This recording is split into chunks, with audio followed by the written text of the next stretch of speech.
You. Put my dear one down. This instant. Be smart. You know you can't outrun me. You certainly can't beat me in a fight. Do you even know why your new so-called king is having you do this?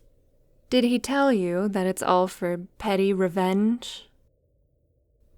You don't need to get yourself killed over something so idiotic.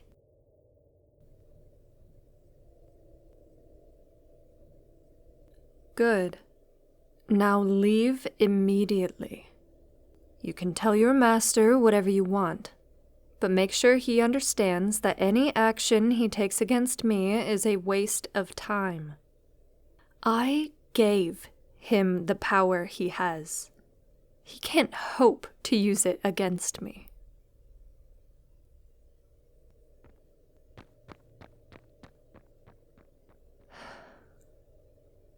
Dear one, are you all right? Come here, come here. Shh. Don't worry.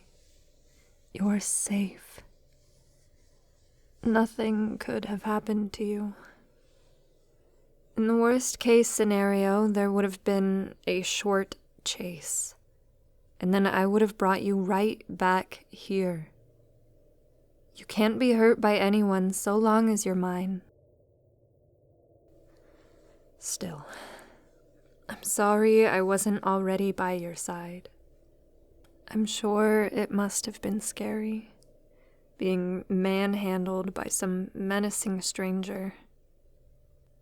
I was attending to something. I should have been more cautious.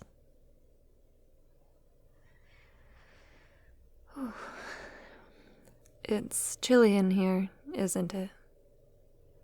Thanks to that broken window. Come with me. We'll go to my room to talk.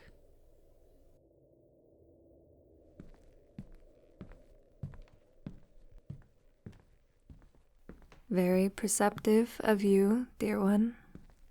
You're correct. It was my former client, now the king of the northern elflands, who sent that kidnapper after you. Just as I feared, he saw you as a target to get back at me. I'm sure he would have held you ransom to convince me to do something to solidify his rule.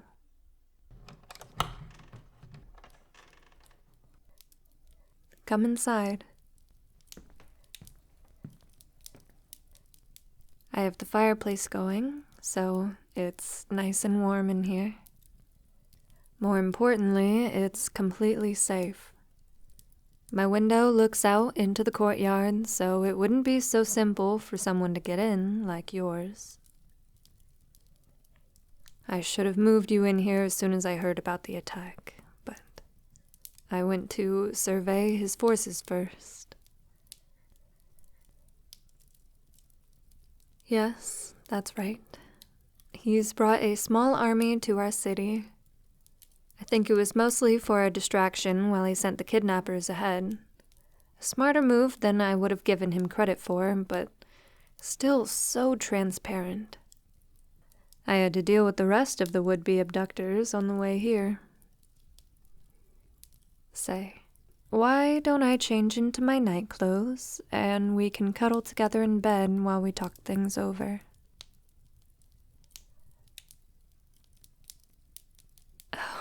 Look at you blush. Relax. I won't do anything untoward. I can just tell that you're still shaken, and I want to do what I can to make you feel safe and comfortable. And don't worry, I do have a privacy screen to change behind. Just a moment.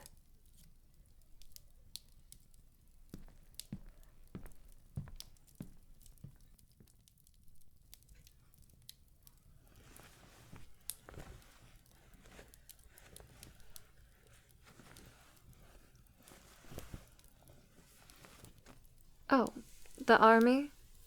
Nothing to worry about. We vampires built this city expecting that people would someday try to come in and wipe us out. The outer wall is probably the sturdiest ever devised. They don't have a chance of breaching it, and the window for sneaking in amid the confusion has passed. Not to mention, well, this city is packed to the brim with the most powerful vampires in the world. We'll let them play at their siege for now, but we can drive them off easily whenever we choose.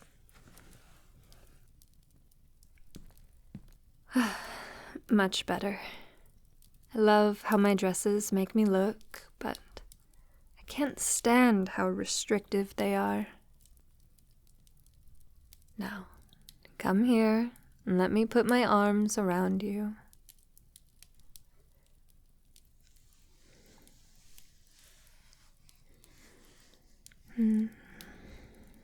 You're so warm. I'm sorry that I can't provide much warmth myself, but I hope you are still comfortable. Now, where were we? About the king. Well, rest assured that his attack will fail spectacularly. I'll give the elves credit, they are splendid warriors. They're agile, graceful, and have superb eyesight. However, none of that will do them much good at night. See, we picked this location for our city because of how cloudy it is, so they won't even have moonlight to light their way. Whenever we choose, we can swoop in and drive them off. Fighting a vampire is difficult enough as it is. Without being able to properly see us, it will be completely impossible. They'll likely retreat without so much as a drop of blood spilt, regardless of what that fool king orders. That's how we prefer to do things. We have a bad enough reputation as it is, simply by being what we are. We don't need to worsen things by killing when we don't need to. I don't even need to kill that king, even though now is a prime opportunity, given that his very first act was to lead an impressively poorly managed military action against an overwhelmingly powerful enemy for the sake of a personal vendetta. I don't think he'll remain in power for long. But let's not talk about him anymore. He's entirely unimportant in the end.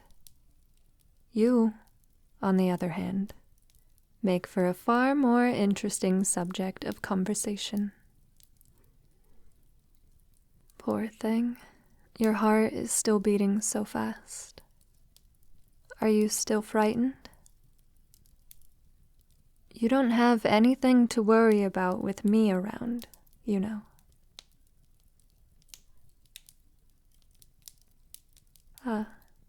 Well then, something else must be making your heart thump so furiously. Is it because you're lying here in my arms?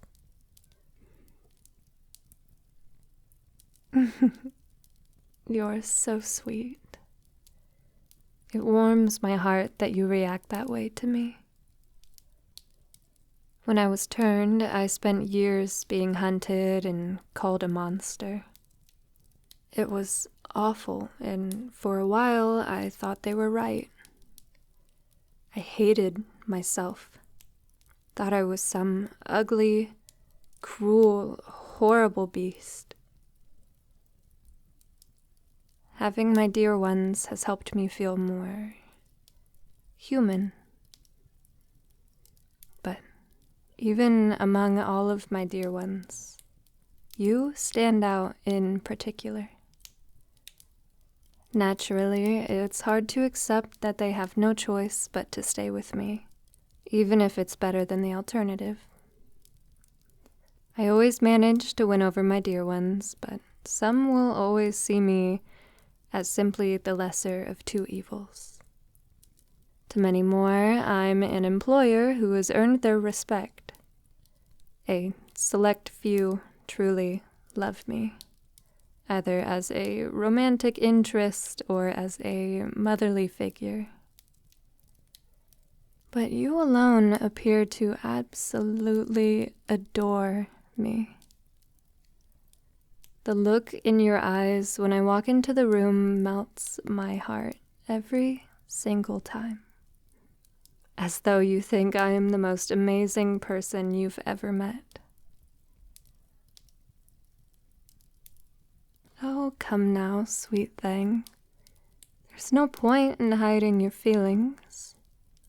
I have centuries of experience learning to read a face. And anyway, it's nothing to be embarrassed about. And you stir up emotions in myself as well. Ones I thought I'd forgotten long ago. It's been a long time since I've been interested in someone romantically. I tried relationships with humans a few times before, but it's incredibly difficult. Naturally, the difference in lifespan is part of it. It's heart-wrenching to fall in love with someone who you know will die relatively quickly. And I couldn't bear to turn them into a vampire, knowing how difficult it's been for me. But the difference in the length of life I've already lived is a problem as well. My wealth of knowledge is useful, but in the past, my partners have come to resent how much more experienced and far-seeing I am than them. Sort of like how humans with different levels of maturity can struggle to get along. Funnily enough, the same factor makes relationships with vampires difficult as well, but for different reasons. When two people have both lived for so long, they can easily find that they have strongly opposed opinions on many subjects. But you seem very different from any of the people I've ever loved before. You don't seem to be intimidated by my power and wisdom. Rather, you act as though you're in awe of it. It makes me think that perhaps we could have something that works. Now, I want to be clear on a few things. First, this is not an order. I keep you here as my dear one for the sake of my own existence, but I won't force you to enter a relationship with me. Second, I'm not completely sure yet what sort of relationship this could become. It's a bizarre situation, to say the least, so I doubt we could be an ordinary couple. But if you would like to try, then I would love to see where we go.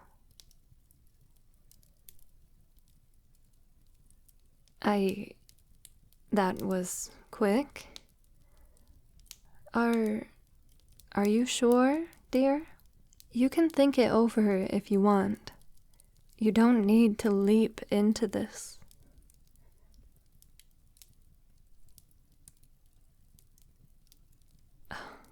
My wonderful dear one, you've made me so happy. No, wait. You're no longer simply one of my dear ones, are you? What should I call you? No point in overthinking it. I'm sure my love will do for now. What do you think?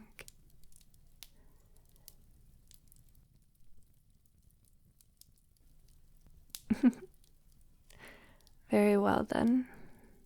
Thank you for being your wonderful self, my love. I am going to do everything in my considerable power to make you happy, and I only ask that you do the same for me.